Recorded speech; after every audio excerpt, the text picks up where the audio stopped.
Meu nome é Bertrand Aron e hoje eu vou estar partilhando com você um estudo bíblico cujo tema é intervenção. Hoje nós vamos estar lendo Daniel, capítulo 9, versículo 3. Por isso me voltei para o Senhor Deus com orações e súplicas, em jejum, em pano de saco e coberto de cinza. Uma das lições que nós mais tiramos do profeta Daniel é a respeito da intercessão. Daniel foi um exemplo que viveu os dois grandes mandamentos que Jesus depois nos ensina: amar a Deus acima de todas as coisas e amar o teu próximo assim como a ti mesmo. Quando nós vamos falar sobre jejum, só vou falar isso bem resumido para não entrarmos em muitos detalhes.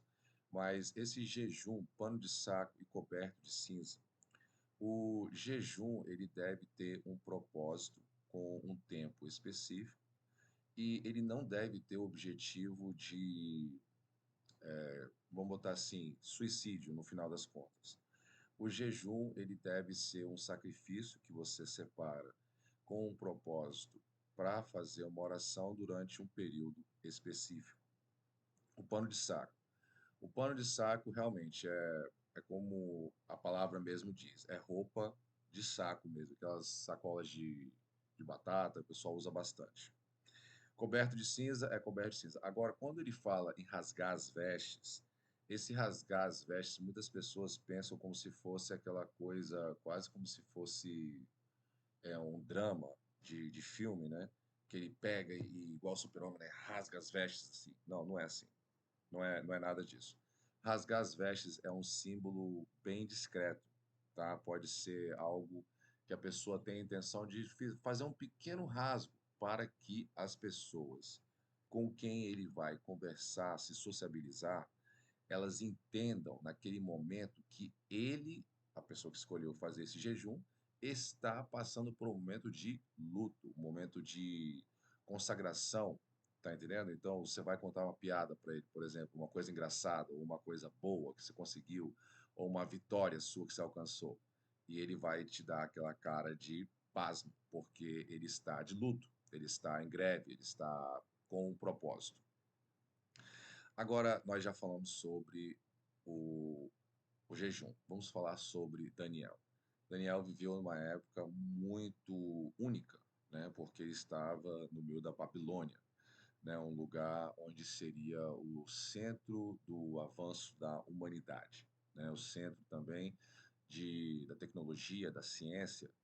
E naquela época, o que eles estudavam muito, o que estava em vogue naquela época, era a parte espiritual. Então, tinha os astros, tinha os bruxos, tinha também o povo de Deus no meio disso. Nós vemos como Daniel, tendo o Espírito do Senhor, ele se prevaleceu grandemente nesse meio onde havia mágicos, astrólogos, todo tipo de feitiço, magia, ele se destacou grandemente. Daniel, ele consegue, com o Espírito do Senhor, fazer proezas que homem nenhum no reinado todo conseguiu fazer. Consegue um destaque sem igual. Mas Daniel, o que nós temos que estudar sobre Daniel hoje é que, mesmo Daniel tendo todo esse destaque, que ele gerou muitas responsabilidades, muitas obrigações, muitos deveres que ele tinha que fazer, ele não deixou de suplicar, não deixou de orar. Isso foi, inclusive, um dos pontos fracos de Daniel, vamos assim colocar, né? Que foi o momento de oração que ele tinha certo com Deus. Isso fez com que os inimigos soubessem como eles podiam atacar ele.